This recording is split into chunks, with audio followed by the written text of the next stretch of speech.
Достор, мына Кудайым буйрса дагы бир ласточка келди. Мына 087 деп турган бүгүн Кудайым буйрса түшүрүп, уже оформить этип алып келдик, номер алып. Санат Элеф. Жыл 2019. 170 миң бу, ушундай пробегде, бул родной пробеги. А бул баягы машина. Жуллек муну айдап жүрөбүз ары бери эле. Жакында мунун баарын ценасын айтып, укупка чыгарам Кудайым буйрса. Машинелердің состояниялары вообще бодрый, четкий. Кудайым буйрса, ким алса да чисто только айдайт. Караңыздарчы, могу бүгүнкү келген да сонун экен.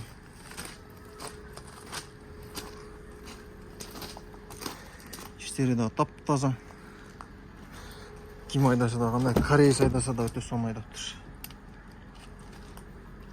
Кожаный, даже мулар чийилбесин деп тырнак чийбей турган ушундай койду. Артын карасаңар, мындай бар. Тазасы редко келет го дейм, а?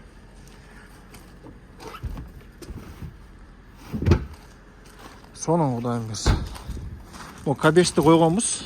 Адамдар сурап атат, бирок өзүнүн адамы чыга элекпи турат пока.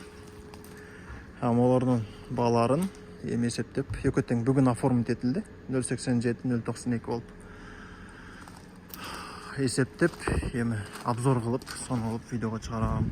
Күтүп каналга катталып, класстан балчайтып басып,